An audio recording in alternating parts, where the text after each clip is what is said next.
ही बॉस्टनची main attractions दाखवत आपल्याकडे. Sushi.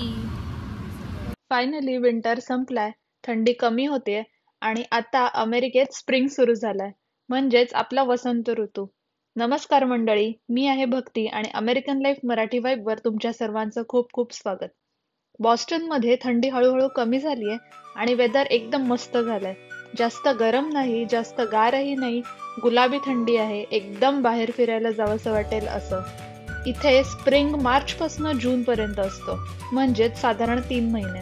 आणि खरं सांगायचं तर स्प्रिंग चालू झाला की लोक जेलमधून बाहेर पडल्यासारखं फिरायला सुटतात, कारण इथला विंटर इतका थंड असतो की लोक महिनोन महिने घरी राहतात आणि गरजेपुरतच बाहेर पडतात. मग स्प्रिंग आला की सगळीकडे उत्साह दिसतो, झाडांना नवीन पानं येतात, गवत पुन्हा हिरवं दिसायला लागतं आणि सगळ्यात सुंदर गोष्ट म्हणजे स्प्रिंग फ्लॉवर्स बघायला मिळतात.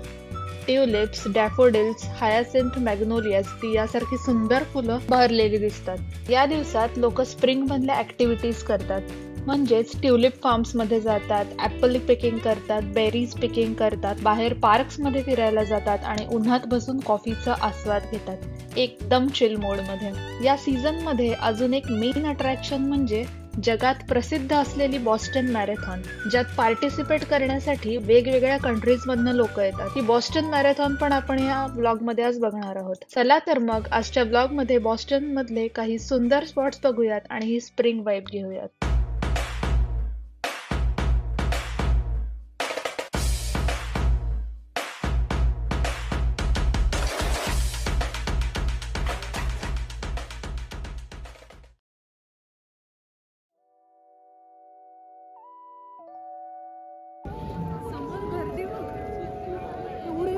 बॉस्टन कॉमन्सला आलेलो आहोत.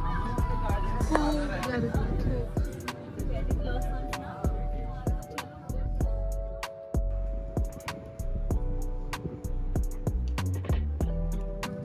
आज आम्ही बॉस्टन डाऊनटाउन मध्ये आलोय स्प्रिंग फ्लावर्स बघायला.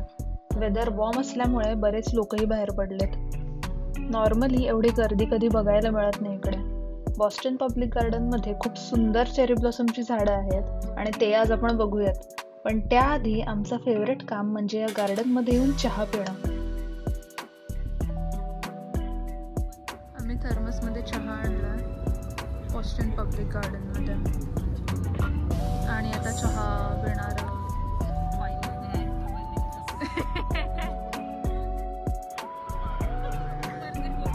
चलो, चिअर्स गाईज, चिअर्स. उद्या बॉस्टन मॅरेथॉन आहे आणि त्यामुळे सगळीकडे डेकोरेशन्स केलेत.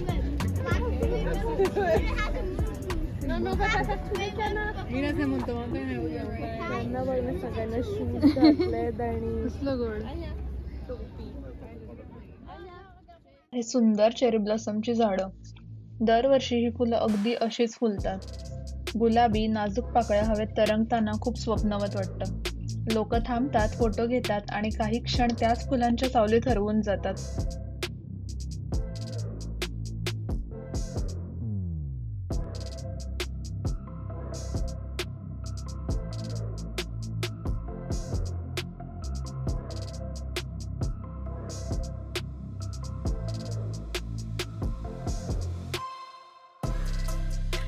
चला आता बॉस्टनची एक छोटीशी वॉकिंग टूर देते.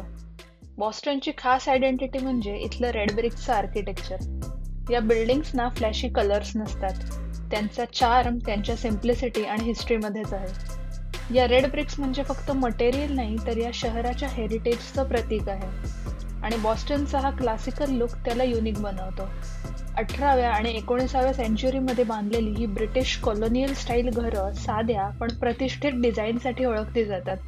गोल खिडक्या, लोखंडी रेलिंग्स आणि लहान गल्ल्या या भागांना एक फिल्मसारखं शांत आणि हिस्टॉरिक फिलिंग देतात. या लाल विटांचा वापर फक्त सौंदर्यासाठी नाही तर टिकाऊपणासाठी सुद्धा केला गेलाय. बर्फात आणि स्टॉर्म्समध्ये टिकून राहण्यासाठी आणि शहराच्या एक संघ लुकसाठी याचा मोठा उपयोग झाला. टर्की दिसतं रस्त्यावर. या टर्कीला रोड क्रॉस करायचा आहे आणि एका मुलीने गाड्या थांबवून त्याला हेल्प केली. इथे प्राण्यांची खूपच काळजी घेतात. चुकून एखाद्या गाडी किंवा सायकलमुळे प्राण्याला काही लागलं तर खूप मोठा फाईनही भरावा लागतो. ही बॉस्टनच्या डक टूरची बस आहे. बॉस्टनचे फेमस अट्रॅक्शन्स दाखवते, जसं आपल्याकडे मुंबई दर्शन, पुणे दर्शन अशा बसेस असतात तसंच. आणि हीच बस बोट बनून पाण्यात सुद्धा जाते चार्ल्स रिव्हर मध्ये. मी बटन प्रेस केलंय, सिग्नल साठी थांबलोय. सुटला सिग्नल आणि आता परत या सिग्नल साठी थांबलोय. आपल्याकडे इंडियात कसं आपण कधी पण कसंही क्रॉस करतो, इकडे कसं नाहीये. असं डायगोनल नाही मारू शकत. 2 सिग्नल क्रॉस करावं लागतात समोर जाण्यासाठी.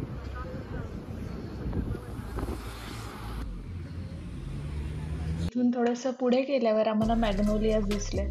मॅग्नोलिया नावाचं खूप सुंदर फूल आहे, जे पिंक, पर्पल आणि व्हाईट या मिक्स शेडमध्ये असतं आणि खूपच सुंदर दिसतं ते.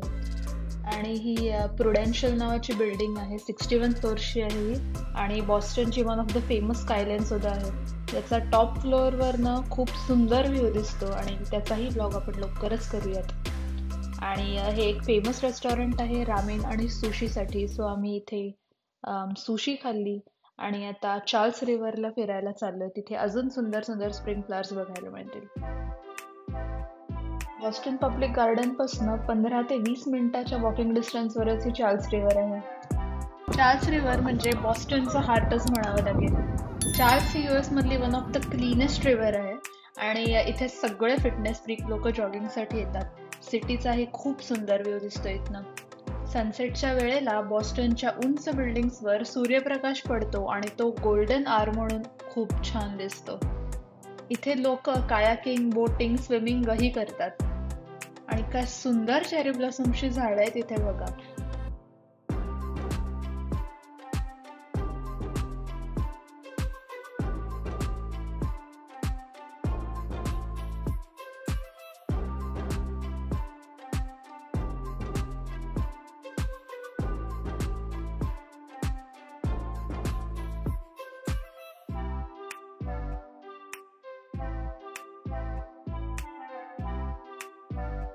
आजचा दिवस संपताना आम्ही बॉस्टनचं फेमस जिलेटो आईस्क्रीम घेतलं, जे रोज पेटल्सच्या शेपचं असतं आणि मल्टिपल फ्लेवर्स येतात यामध्ये. खूप खूप खूप डिलिशियस असतं.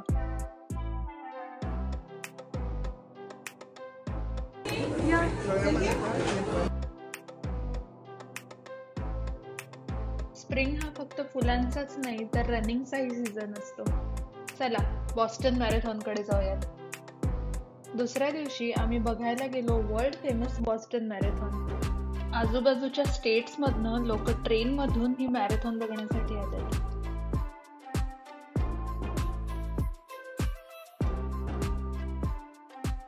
ही जगातली सगळ्यात जुनी आणि अॅन्युअल मॅरेथॉन आहे.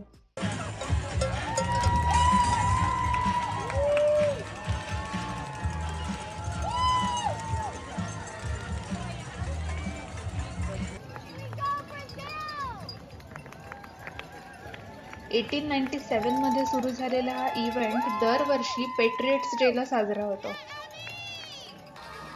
ही मॅरेथॉन 26.2 माइल्सची आहे, म्हणजेच अराउंड 42 किलोमीटर्सची, जी हॉपकिन्टन नावाच्या टाउन मधून चालू होते आणि एकूण 8 सिटीज मधनं जाऊन शेवटी बॉस्टन डाउनटाउन पर्यंत जाते.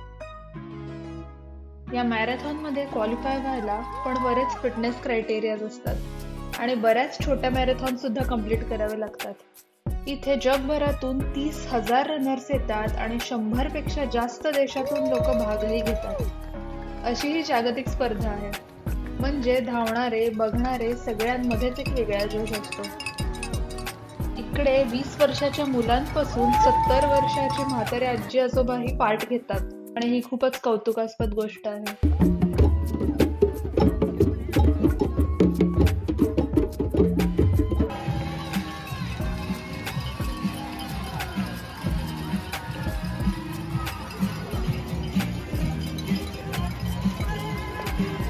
अशा प्रकारे आम्ही बॉस्टन मॅरेथॉन बघितली. खूप मस्त वाटलं, एकदम पुण्याच्या गणपतीत आल्यासारखं वाटलं आणि नॉर्मली US मध्ये एवढे लोक बघायला मिळत नाही, तर आज खूप छान वाटलं. एकदम हाय एनर्जीचा माहोल होता. भेटूयात लवकरच. तुम्हाला यातले कोणते फुलं आवडले ते कमेंट्समध्ये सांगा आणि ब्लॉग आवडला असेल तर लाईक, शेअर आणि सबस्क्राईब करायला विसरू नका. भेटूयात लवकरच.